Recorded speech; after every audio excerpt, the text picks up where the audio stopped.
Assalamualaikum warahmatullahi wabarakatuh. Selamat pagi anak-anak. Sobahul khair. Anak-anak kelas 6, hari ini pelajaran fikih bersama Pak Anas. Ya. Sebelum pelajaran kita lanjutkan, mari kita awali dengan membaca basmalah bersama. Bismillahirrahmanirrahim. Nah, anak-anak, kalian melihat gambar poster yang ada di video kambing akikoh. Nah, anak-anak, hari ini kita akan membahas materi tentang akikoh.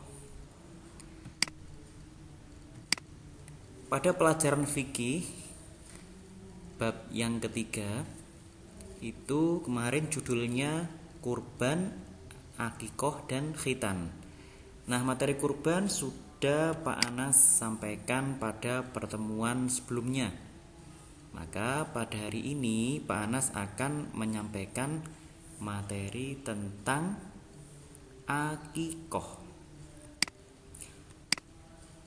Nah, akikoh itu mirip dengan ibadah kurban karena ada hubungannya dengan penyembelihan binatang. Nanti akan Pak Anas jelaskan lebih lanjut, dan kalian juga bisa mempelajari materi akikoh ini di dalam buku paket fikih bab 3. Oke anak-anak, siap ya, kita belajar tentang akikoh. Akikoh itu berasal dari bahasa Arab, tepatnya dari kata al-aqu.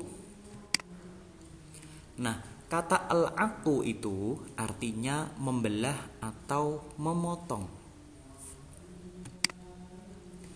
Menurut istilah, akikoh adalah menyembelih hewan berupa kambing mulai hari ke-7 kelahiran seorang bayi. Nah, akikoh ini adalah ibadah yang dilakukan oleh pasangan suami istri misalnya. Jadi ketika ada pasangan suami istri yang baru diberi karunia oleh Allah seorang anak, maka seperti sunnah Rasulullah, yaitu dianjurkan untuk menyembelih hewan berupa kambing, ya, semacam syukuran seperti itu. Nah, untuk tata caranya yaitu penyembelihan kambingnya itu dimulai dari hari ke-7 atau hari ke-7 sampai hari kesekian kali. Artinya sampai anak itu besar atau anak itu dewasa, maka akikoh itu tetap boleh dilaksanakan. Ya. Jadi kalau seorang ibu melahirkan pada hari pertama, hari kedua, hari ketiga itu kan masih repot ya. Apalagi ketika melahirkannya itu di rumah sakit. Nah, itu kan juga rumit sekali. Maka untuk disunahkannya itu adalah dimulai hari ke-7. Biasanya sambil kemudian diberi nama, ya, si bayi itu diberi nama mulai hari ke-7 syukuran. Maka pada hari itulah kemudian akikoh itu dianjurkan dengan menyembelih hewan yaitu kambing. Nah, jadi inilah yang menjadi perbedaan antara akikoh dengan kurban anak-anak. Apabila kurban itu binatangnya kemarin apa aja? Kambing, sapi, kerbau, unta, ya. Sedangkan untuk akikoh ini, ya, yang disembelih berupa kambing, ya, kambing atau domba.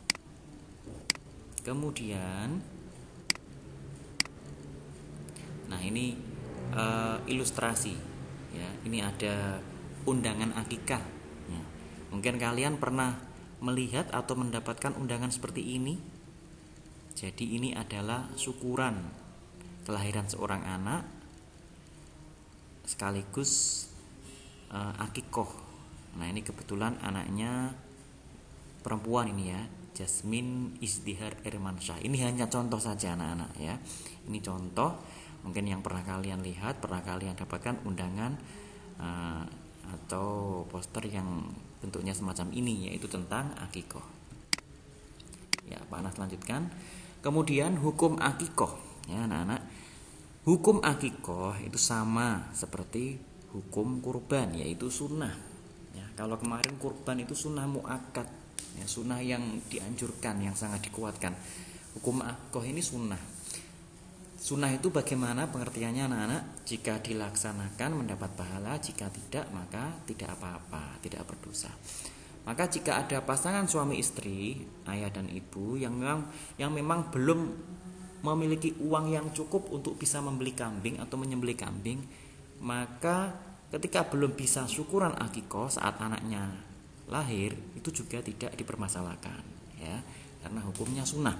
Tapi bagi pasangan suami istri atau ayah dan ibu yang diberi oleh Allah harta yang cukup, ya, mampu membeli kambing, maka itu sangat baik dan memang dianjurkan dalam Islam. Nah, mengenai jumlah kambing yang disembelih, ini ada aturannya, ada tata caranya, ya. Jika yang lahir itu anak perempuan, ya, atau sebuah keluarga ingin mengadakan syukuran akikoh untuk anaknya yang perempuan, anaknya itu mungkin masih bayi, artinya baru usia hari ke-7 dari kelahiran, atau mungkin anaknya sudah besar, mungkin seusia kalian sampai kelas 6, atau bahkan usia dewasa juga bisa, karena akikoh itu tidak terbatas waktu, ya anak-anak, ya. Jadi sejak bayi itu lahir hari ke-7 sampai dewasa itu boleh diakikoi. Nah, jika anak perempuan yang akan diadakan syukuran akikoh, ya, maka jumlah kambing yang disembelih cukup 1 ekor saja.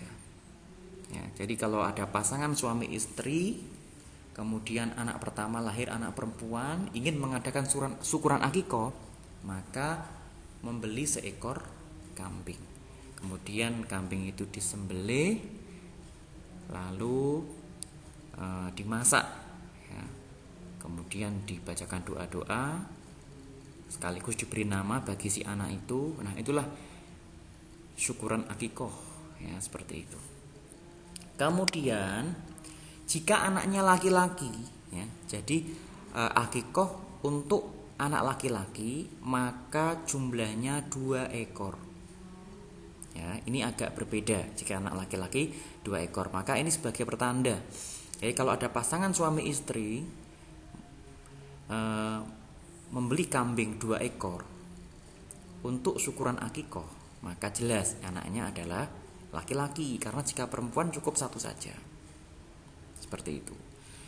Lalu bagaimana kalau misal ada pasangan suami istri yang dikaruniai oleh Allah berupa anak laki-laki kembar, kebetulan orang kaya, mampu membeli kambing, maka jika ingin mengakikohi anak kembar ini sekaligus, ya berarti 2 anak, ya, laki-laki 2 lahir kembar, maka beli kambingnya atau nyembelih kambingnya berapa?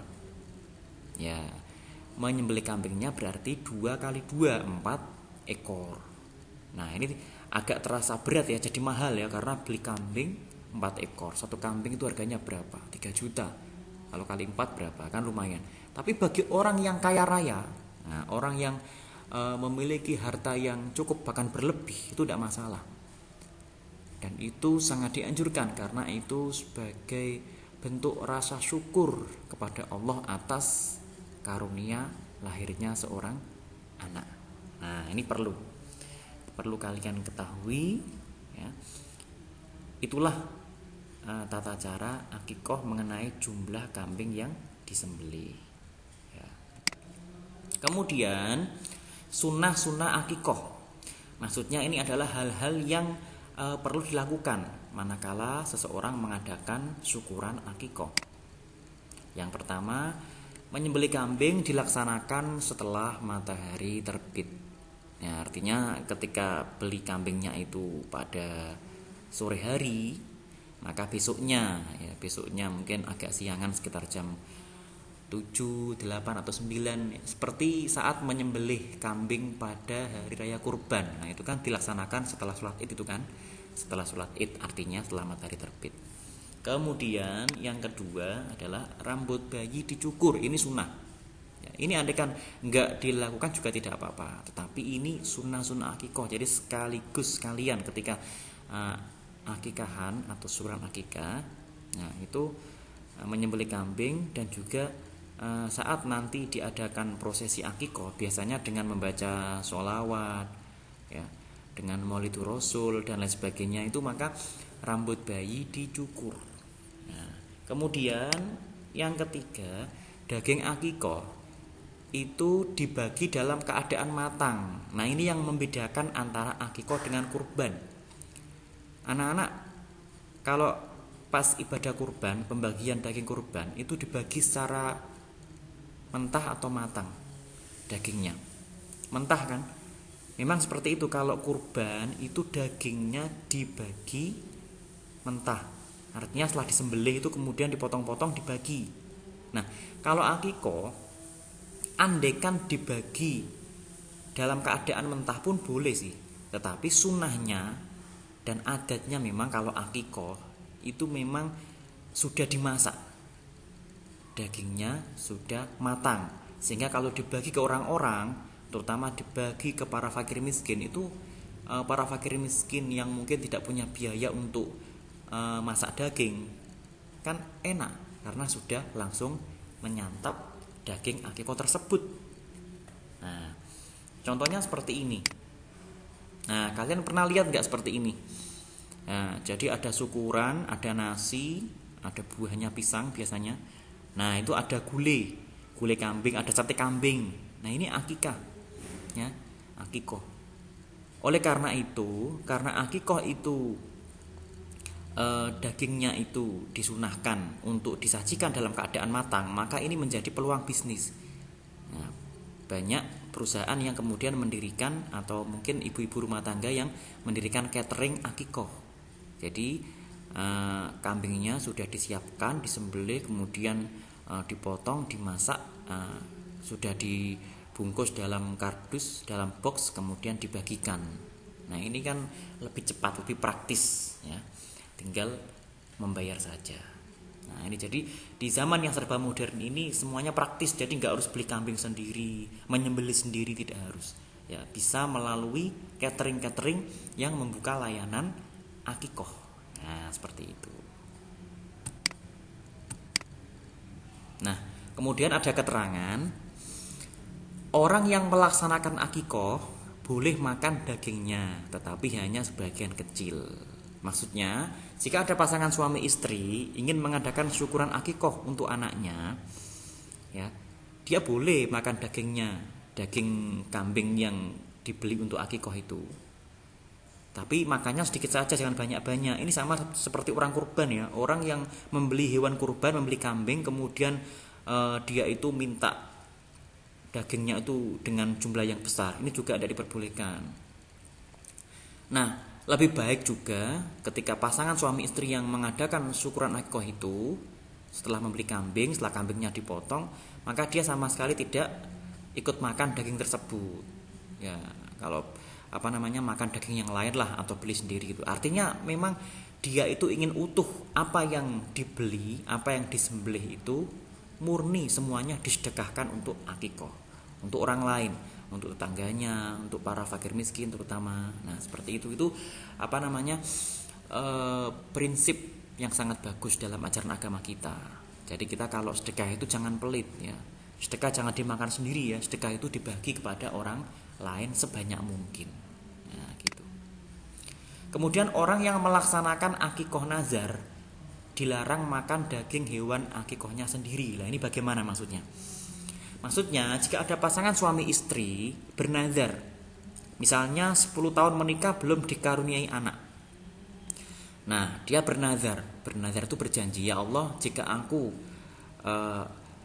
mendapat anak, jika misalnya si suami nazar, ya Allah, jika istri saya hamil, maka ketika nanti lahir anak saya akan membeli kambing untuk syukuran akikoh anak saya.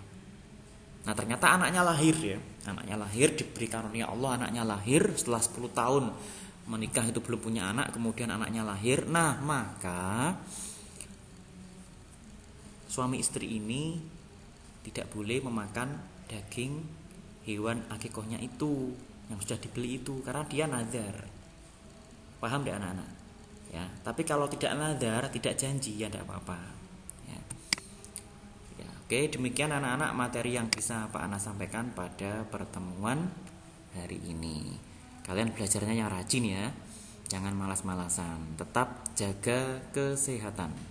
Demikian yang bisa Pak Anas sampaikan. Terima kasih atas perhatiannya. Wassalamualaikum warahmatullahi wabarakatuh.